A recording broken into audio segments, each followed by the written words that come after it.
Қазіргі таңда Қаскелең қаласында зағип жандарға еңсесін тіктеп, болашағына үлкен үміт беретін күш-қуат оңалту орталығы жұмыс істеп келуде. Осы мекеменің басшысы Асылбек Жалдыбаев бүгінде өзі тағдырлас жандарға жәрдем беріп, жігерлендіріп, үлкен бір үлгі боларлық іс жасауда.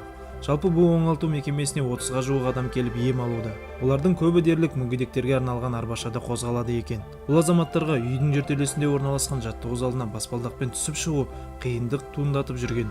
Алайда Асылбектің осы орталығының көркеюіне қол ұшын беріп, жұмысын құптап, қолдап жүрген азаматтар да бар. Мәселен, солардың бірі Қаскелең қаласының әкімі Асқар Мұқашев. Таяуда ғана ол осы жерге келіп, ең қабылдап жүрген екі азаматшаға өз атына мүгедектерге арналған арбаны табыс еткен болатын.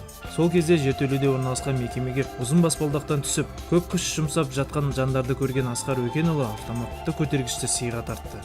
Осы орталықта жаттығатын, ем алатын екі қыз бізге келген. Жүретін арбасы болмағанда, соған біз көмектестік, арба алдық. Сол кезде туындады осы сұрақ. Мен қарадым да, мына жоғары көтеріліп түсіп жатқанда 2-3 адам керек екен. Содан кейін ақылдасып Асылбектен қалай оны нетеміз, қалай жеңілдетеміз өмірлеріңізді деп. Соны ойлағанбыз. Сол кезде осыны не бар, көтерілетін, түсіретін құрам жасағанбыз деп.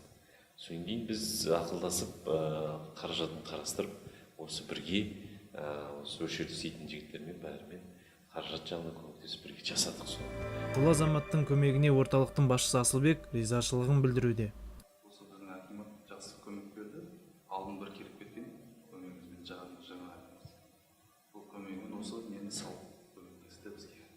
Подъемникті. Сол сізге рахмет айтамын. Сюжетті дайындаған Бағдәулет Талипов.